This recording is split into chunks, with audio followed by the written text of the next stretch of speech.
가끔 선생님은 이런 생각을 해요. 하나님을 직접 눈으로 보면 우리가 더 확실하게 믿을 수 있을 텐데 라는 생각을 하게 돼요. 여러분도 그래요?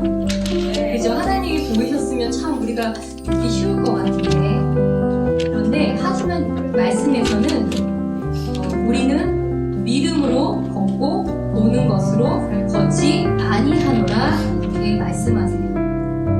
그런데 예수님의 제자 중에 몇 명은 이 앞으로 오실 영광스러운 왕의 모습을 잠깐 보게 되었어요.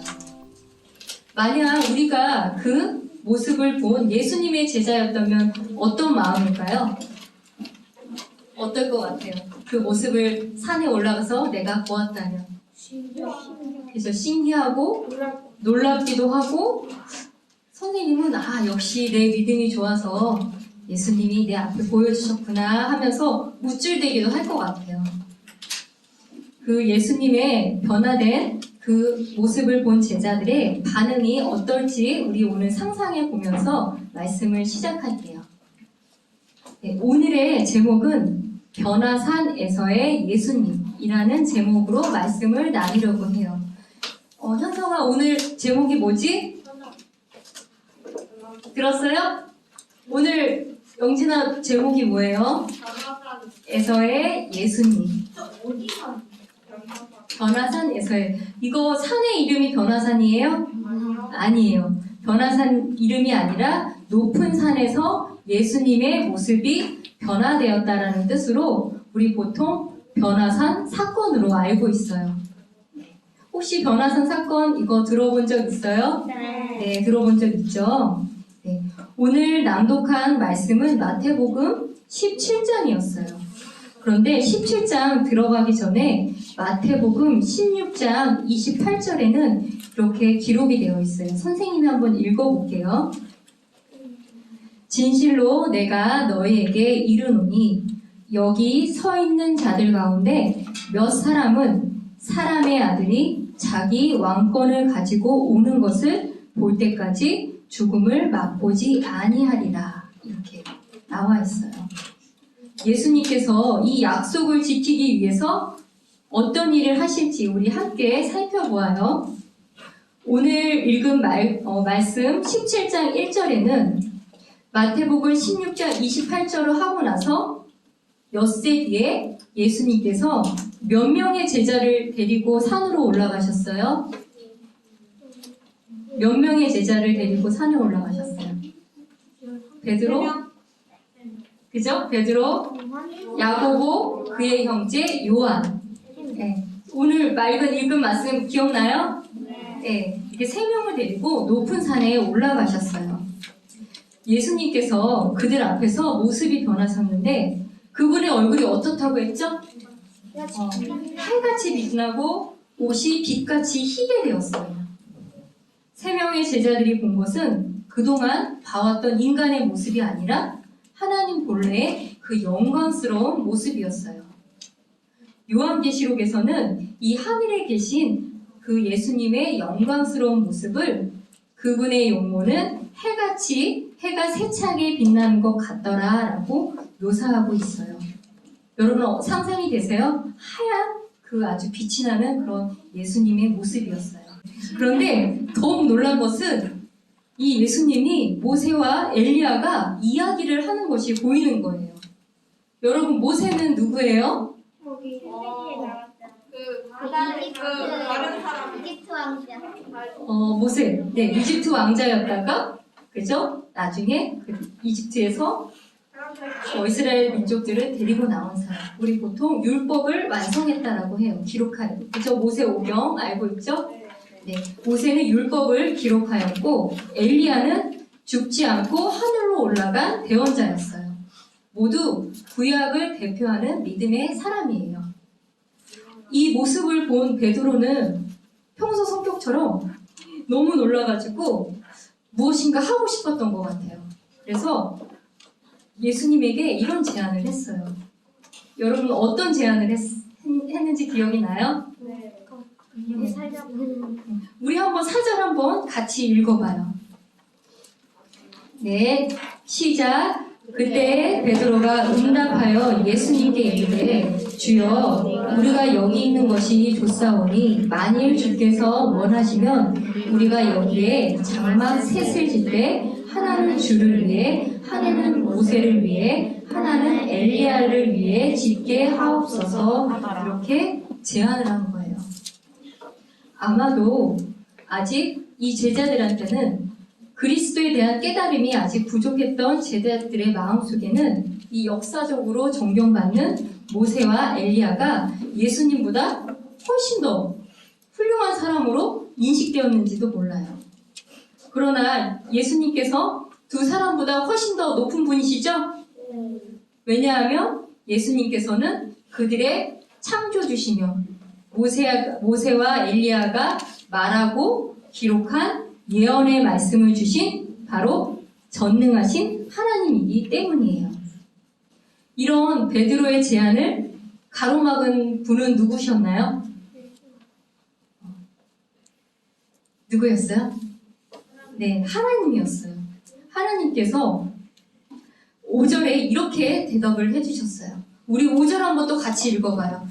네, 시작. 그가 아직 말할 때에 보라 빛나는 구름이 그들을 덮었는데 보라 그 구름 속에서 한 음성이 나서 이르시되 이 사람은 내 사랑하는 아들이라 내가 그를 매우 기뻐하노니 너희는 그의 말을 들으라 하시니라. 하나님께서는 베드로에게 예수님과 모세와 엘리야를 공경하고자 하는 그런 선한 마음은 알고 계셨지만 자신의 아들인 예수님을 다른 두 사람보다 높인 그 베드로의 오해를 바로잡아 주셨어요. 하나님의 음성을 듣고는 너무 놀라서 세 명의 제자들은 어떠했죠? 예, 맞아요.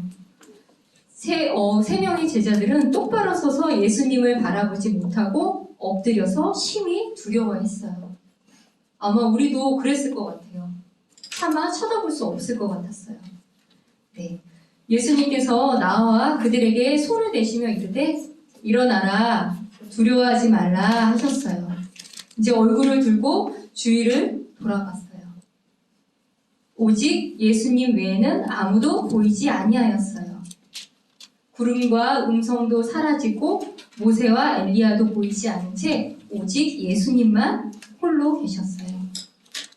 그분의 얼굴과 옷에 나오는 광채는 희미해졌지만 그 기억은 아마 영원히 제자들 마음속에 남아있을 거예요. 그들이 산에서 내려올 때 예수님께서 제자들에게 명령하셨어요. 그 명령이 뭐였죠? 네, 우리 함께 9절 같이 읽어봐요. 네, 시작할게요. 시작. 그들이 산에서 내려올 때 예수님께서 그들에게 명하여 이르시되 사람의 아들이 죽은 자들로부터 다시 일어날 때까지는 그 본 것을 아무에게도 말하지 말라 하시니. 네. 여러분 먼저 사람의 아들이 죽은 자들로부터 다시 일어날 때까지의 이거의 의미는 무엇일까요? 자, 세 제자들에게 명령을 했잖아요. 사람의 아들이 죽은 자들로부터 다시 일어날 때까지의 의미. 좀 어렵죠? 네. 예수님의 부활을 얘기해요. 그럼 예수님이 부활할 때까지는 이 이야기를 아무에게도 말하지 말라라는 뜻이잖아요. 왜 그렇게 했을까요? 더 많이 알리면 메시아인 걸 알 수 있잖아요. 근데 말하지 말라라고 얘기했어요. 네, 이거는 이제 이거 변화산 사건 이후에 예수님은 반드시 십자가 죽음을 지셔야 해요. 그런데 이렇게 변화된 예수님의 모습을 본 제자들이 사람들한테 알리면 어떻게 될까요? 십자가 목표를 이루는데 방해가 될까봐 그렇게 말씀하셨어요. 그러면 오늘은 우리 부활에 대해서 알아보려고 해요. 여러분 부활이라는 용어 너무 많이 들어봤죠? 네.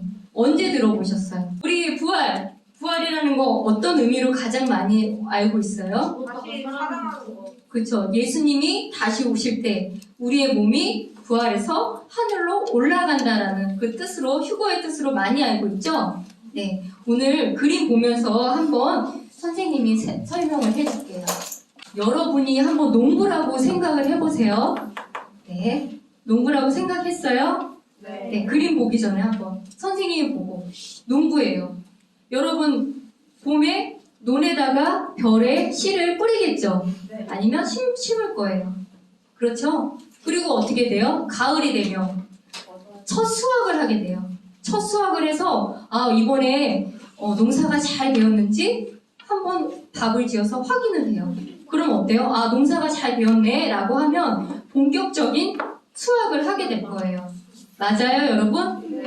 네, 맞죠? 그리고 나서 다 수확을 하고 나서 수확하는 동안 떨어진 그 이삭들을 주울 거예요. 이게 보통 농사를 짓는 과정이라고 해요.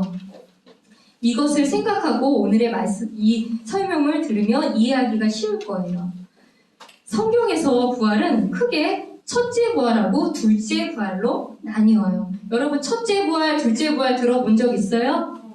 네, 들어봤어요? 네. 첫째 부활은 의로운 자들의 부활이며 둘째 부활은 불의한 자들의 부활이 있다라고 성경에 기록되어 있어요. 그런데 이 보면 첫째 부활도 3단계로 이루어져 있다고 해요. 그럼 아까 농부의 비유를 생각해 보세요. 첫 수확을 한다고 했죠? 그죠? 첫 수확을 해서 농사가 잘 되었는지 확인하는 첫 수확. 바로 첫 열매인데 이 첫 열매가 바로 예수님의 부활을 얘기해요. 그러니까 우리가 아까 마태복음 17장 9절에 나와 있는 거, 사람의 아들로부터 일어나는 거, 이게 바로 예수님을 얘기하는 거예요. 그럼 예수님이 부활하고 나서 예수님이 다시 오실 때 나팔 소리와 호령과 함께 살아있는 사람들은 부활할 거고, 만약에 우리 할아버지 할머니 믿는 분이 돌아가시면 어떻게 돼요? 몸은 무덤에 묻고, 그럼 예수님이 다시 오실 때 먼저 무덤 속에 있는 자들이 먼저 부활을 하고 그 다음에 살아있는 우리가 부활을 하는 거예요. 이런 개념 여러분 들어보셨어요? 그래서 이것을 우리 알곡수학이라고 하고 의로운 자들의 부활, 생명의 부활이라고 얘기를 해요. 그러면 부활한 사람들은 하늘로 가서 예수님과 함께 지낼 거고, 그럼 이 땅 가운데는 7년 환란기, 우리 요즘 요한계시록 목사님이 하고 계시죠? 그죠? 7년 환란기 때 믿고 죽은 성도들이 아주 극소수 있을 거예요. 그 소수의 그 믿는 성도들이 나중에 부활을 하게 돼요. 그래서 극소수이기 때문에 이삭 죽기라고 표현을 해요. 이해가 되죠? 아주 극소수이기 때문에. 이렇게 첫째 부활은 이렇게 3단계로 이루어진다고 해요. 여러분 이해가 되세요? 네. 영진아 이해가 되니? 수연이 이해가 돼요? 첫째 부활은 몇 단계? 몇 단계? 딴 생각하고 있었어요? 어려워요, 여러분? 3단계. 그러면 그러면 이 둘째 부활, 불의한 자들의 부활은 보면 천년왕국, 우리 천년왕국 들어봤죠? 환란기 이후에 실제로 이 땅에서 이루어지는 1000년 동안의 기간을 얘기해요. 이 천년왕국 이후에 이 둘째 부활이 이루어져요. 불의한 자들의 심판이고 흰 왕자 심판이라는 불리는 곳에서 이루어지고, 여기서 믿지 않는 자들은 영원히 불호수에 던져져서 영원한 고통 중에 있게 돼요. 그래서 성경에는 첫째 부활과 둘째 부활이 있다라는 것을 꼭 기억하면 돼요. 네, 알겠죠? 네. 마스크를 쓰니까 여러분의 얼굴에서 이해를 하는 건지 이해를 안 하는 건지 말을 안 하니까 잘 모르겠어요. 네, 오늘 이렇게 부활에 대해서 얘기를 했고, 나중에 또 한 번 우리가 이 내용이 나오게 돼요. 중고등부에 올라가게 되면 그때 또 한 번 첫째 부활, 둘째 부활이 있다. 첫째 부활은 의인의 부활, 둘째 부활은 불의한 자들의 부활이 있다라고 머릿속에 생각하고만 있으면 돼요. 지금 다 알지 못할 수도 있어요. 네. 그러면 이제 다시 본문으로 돌아갈게요. 그럼 오늘 이 전체 말씀을 통해서 이 예수님은 제자들에게 그 영광스럽게 변화된 모습을 살짝 보여주셨잖아요. 그렇죠? 왜 그랬을까요?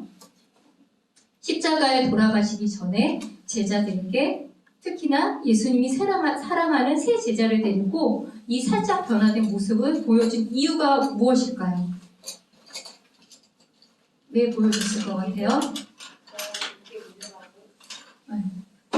네, 첫 번째는 이 부활한 예수님의 영광스러운 모습을 보여줌으로써 예수님의 부활, 재림을 암시해 주려고 하세요.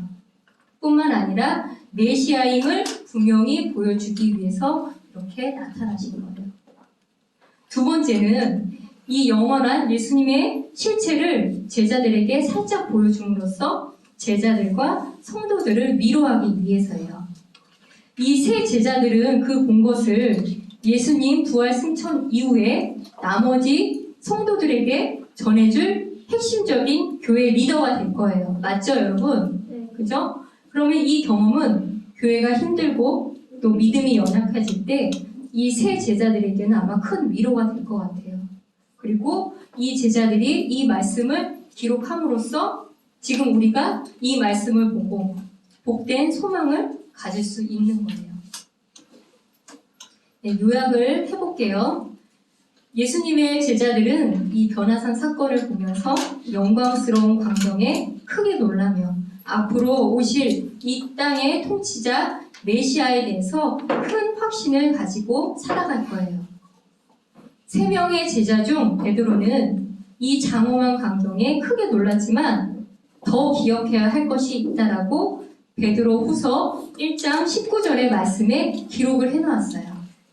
여러분 베드로 후서 1장 19절 우리 한번 찾아봐요. 또한 우리에게는 더 확실한 대언의 말씀이 있는데 날이 새어 샛별이 너희 마음속에 떠오를 때까지 너희가 어두운 곳에서 비치는 빛을 대하듯 이 말씀에 주의를 기울이는 것이 너희에게 좋으니라. 베드로는 직접 눈으로 봤음에도 자신의 체험도 믿을 수 없다. 기록된 하나님의 말씀을 믿어야 한다라고 강조하고 있어요. 우리는 더 확실한 말씀에 뿌리를 내리고 배우는 우리 초등부 친구들 되길 소망해요. 오늘 우리 부활이 몇 개 있다고 그랬죠? 크게 2개. 첫째 부활, 둘째 부활.